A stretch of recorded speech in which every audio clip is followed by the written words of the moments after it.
ಚಿಕ್ಕಬಳ್ಳಾಪುರ ಲೋಕಸಭಾ ಕ್ಷೇತ್ರಕ್ಕೆ ನಿಮ್ಮಲ್ಲಿ ಯಾರು ಅಭ್ಯರ್ಥಿ ಆಕಾಂಕ್ಷಿಗಳಿದ್ದಾರೆ ಸರ್? ಈಗ ಅಖಾಡದಲ್ಲಿ ಮೋದಿ ಸಾಹೇಬ್ ಇದ್ದಾರೆ, ರಕ್ಷಾರಾಮೇವ್ ಇದ್ದಾರೆ, ಈಗ ರವಿ ಅಣ್ಣವ್ರ ಹೆಸರು ಕೇಳಬಾರ್ದು, MLC ರವಿ ಅಣ್ಣ, ಮತ್ತು ನಮ್ಮ ಬಾಲಾಜಿ ಅಣ್ಣವ್ರ ಹೆಸರು ಕೇಳಬಾರ್ದು. ಬಟ್ ನಮ್ಮದು ಪಕ್ಷ ನಿಷ್ಠೆ. ಪಕ್ಷ ಯಾರು ಕೊಟ್ಟರೆ ಅವರು ದುಡಿತೀವಿ.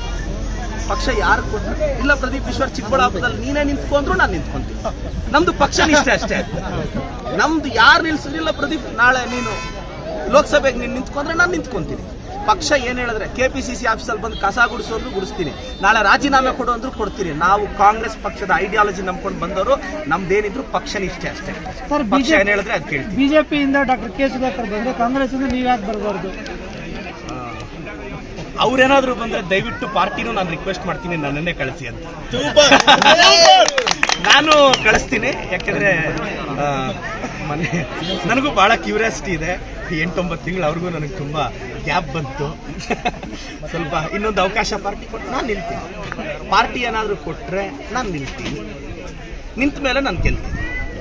ಪಾರ್ಟಿಗೆ ಬಿಟ್ಟಿದ್ದಲ್ಲ, ನೀವೆಲ್ಲ ಕೇಳಿದ್ದಕ್ಕೆ ನನಗೆ ಕೊಡ್ಲಿ ಬಿಡಿ, ನಾನೇ ನಿಲ್ತೀನಿ. ಅದ್ರಲ್ಲಿ ತಪ್ಪೇನಿದೆ. Thank you sir.